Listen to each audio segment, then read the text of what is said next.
Nosotros nos vamos en vivo y en directo a Ecuador porque para ver las reacciones de un procedimiento que realizó el gobierno de ese país en contra de la minería ilegal. Nuestro compañero César García Vélez en directo con nosotros se conecta. Adelante, César. ¿Qué tal? ¿Cómo estás, Juan Carlos? Continúa la lucha del gobierno ecuatoriano sin temor en contra de la minería ilegal. Las imágenes que fueron presentadas por el presidente Daniel Noboa realmente son sorprendentes. Uno pensaría que se trataría de algún tipo de conflicto en Medio Oriente, pero no, es el Ecuador. Un bombardeo impresionante que tuvo lugar en la parroquia Buenos Aires de la provincia de Imbabura, en donde está ubicada esta parroquia a unas 2 horas y media de la capital. Ustedes están viendo en imágenes lo que fue ese operativo, un bombardeo por aire con artillería pesada, como ustedes están viendo, justamente en el punto en donde se encontraban las bocaminas. Son más de 720 bocaminas que fueron destruidas usando aviones Super Tucano, también morteros direccionados en contra de este mal que está afectando al Ecuador. Economías ilegales que realmente han golpeado a la nación y que están vinculadas no solo con el crimen organizado, con el tráfico internacional, sino con algunas bandas de características internacionales.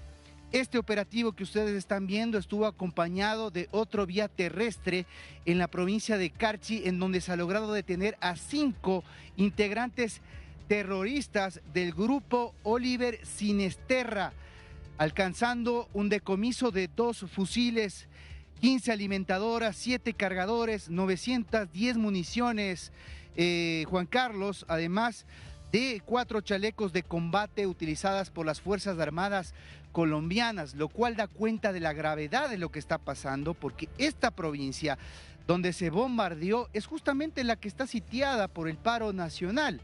No queremos con ello concluir que las movilizaciones indígenas tengan algo que ver con ello, pero sí, 29 días. ¿Cómo se financian de paro nacional? Es la gran interrogante que se hacen las autoridades públicas.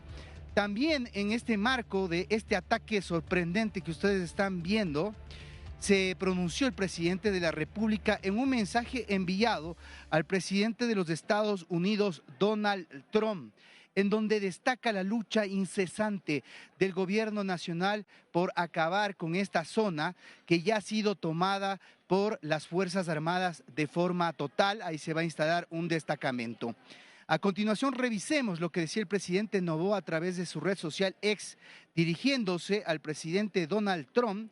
Como ustedes ven en ese momento, dice el presidente Trump, Ecuador se mantiene firme en la lucha global contra el narcotráfico y la minería ilegal, desafíos que existen unidad entre las naciones comprometidas con la paz y la prosperidad. En medio de esta batalla, a pesar de los constantes ataques, nuestro país ha logrado un crecimiento económico superior al 4%, ha mantenido la inflación por debajo del 1% y ha reducido la pobreza a su nivel más bajo desde el 2018, 24%. Seguimos creando oportunidades para los jóvenes y para sectores que fueron olvidados durante demasiado tiempo. Nuestro compromiso es claro: luchar lado a lado defendiendo la libertad y la prosperidad de nuestra región. Esto es lo que decía el presidente Daniel Noboa dirigiéndose al presidente Donald Trump hace breves minutos, en un aspecto que debe ser considerado por el mundo entero.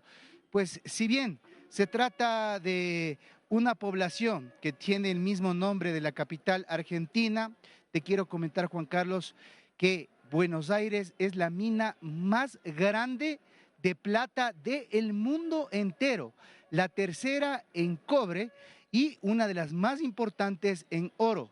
Unas 7,000 personas se habían tomado este lugar y es la primera vez que con esta contundencia se ingresa con artillería pesada a decirle que el Estado ecuatoriano está por encima de estas mafias, Juan Carlos. Impresionante los datos que nos estás arrojando sobre la importancia, estrategia que tiene económica y política de este lugar de Buenos Aires en Imbabura, Ecuador.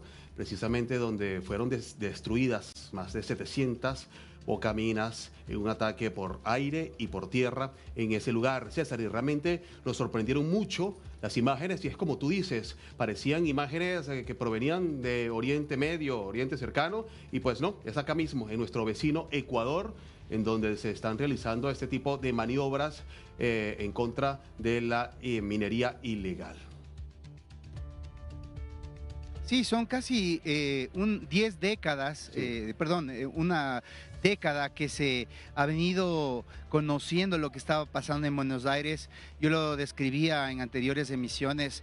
Se trataba de un pueblo que estaba viviendo en una especie de fuente ovejuna, es decir, todos estaban en concierto con estas organizaciones delictivas para sacar los recursos que están probados ahí.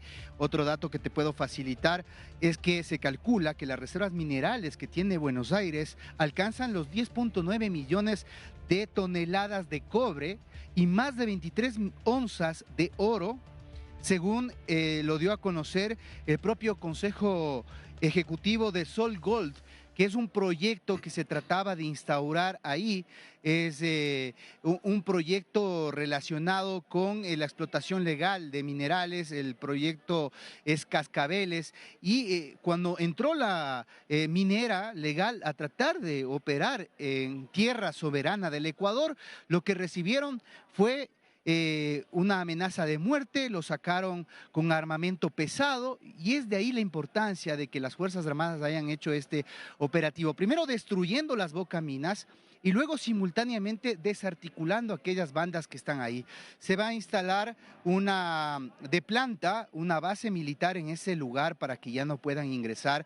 También Migración estará haciendo control constante de qué tipo de gente está ingresando, ya que, como te afirmaba, 5 integrantes de Oliver Sinestierra fueron capturados, lo cual da cuenta que no se trata de un problema exclusivo del Ecuador, sino que existen intereses colombianos y peruanos involucrados en esta actividad. El secretario general de los Estados Unidos, en su visita aquí, destacó que la minería ilegal es uno de los principales males que debe ser combatido de manera general por el mundo, y hoy vemos que el secretario de la OEA también ha venido en el mismo sentido. El Ecuador haciéndose presente y buscando el apoyo internacional para acabar con esta situación que no solo deforesta nuestros bosques, tanto en Colombia, Perú, Venezuela, Ecuador, sino también que mueve un montón de economías ilegales, como la trata de personas, la explotación infantil, el tráfico de drogas, que obvio, ante la fiebre del oro, es mucho más rentable exportar oro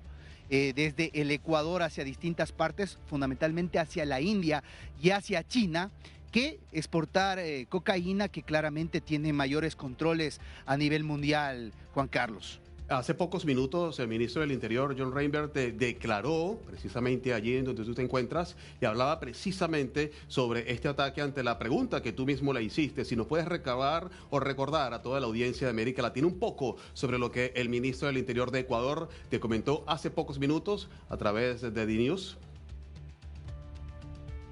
Sí, y esto es muy importante porque las noticias están conectadas, estimado Juan Carlos. El ministro decía que los atentados que vivió Guayaquil, que vivió el Ecuador entero durante estos pasados días, tienen que ver con este operativo. El presidente había dicho, la respuesta de los lobos, que son los que controlan esta área minera, es tratar de sembrar el terror, con terrorismo, aquí en el Ecuador, en respuesta de esto. Pues la respuesta del Ecuador ha sido contundente, con aviones, con morteros, con artillería pesada, destruyendo estas bocaminas, y es un mensaje muy importante el que está enviando al mundo el presidente Daniel Noboa sobre la necesidad de no tener mano blanda ante aquellos que están asesinando y lucrando ilícitamente de los recursos ecuatorianos. Para nuestra audiencia en América Latina, el grupo de los Lobos o la banda terrorista Los Lobos es la banda indiciada o señalada como la autora del atentado ocurrido el pasado 14 de octubre, en donde lamentablemente perdió la vida un taxista en Guayaquil, una de las principales ciudades de Ecuador. Y según tenemos entendido, pues te pregunto, ¿este ataque o esta represalia del ejército de Ecuador se produjo posterior al ataque de los Lobos o previo? Vamos a ponernos en contexto un poco Sí, Sí, por supuesto, Juan Carlos. Mira, existieron dos operaciones. La primera a Mina Vieja y a Mina Nueva. Ok. Son dos de las minas que ustedes están viendo, detallaba el ejército en esta operación. Esto se dio un día antes del atentado terrorista en Guayaquil. Posterior al atentado terrorista en Guayaquil, ¿qué pasó? Que las Fuerzas Armadas no desmayaron ni tampoco se amedrentaron. Bombardearon nuevamente, en principio fueron alrededor de 9 bocaminas las que fueron en el primer operativo y en estas han sido más de 700 en un área de 183 hectáreas metidas en la montaña de Buenos Aires, que está muy cercana a la capital de Imbabura, que es Ibarra.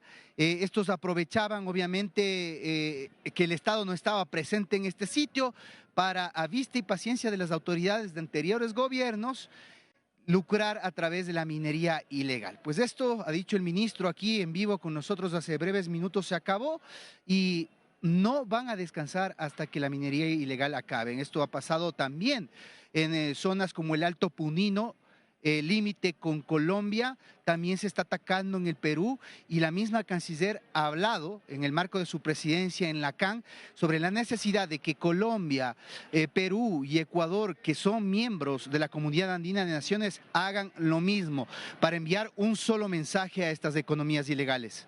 Impresionante las imágenes que seguimos viendo a través de la pantalla de DNews, en donde podemos observar el ataque por tierra, que tuvo unas claras que también se dio por aire, hacia la zona de la mina nueva, en donde finalmente fueron destruidas 700 bocaminas.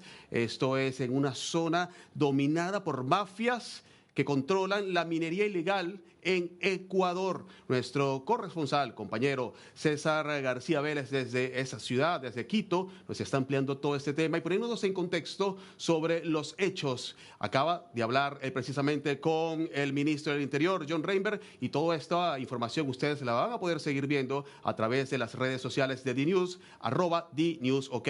César, nosotros vamos a hacer una pausa. Te despedimos, pero quédate en línea porque vamos a regresar contigo en apenas instantes para seguir ampliando esta información.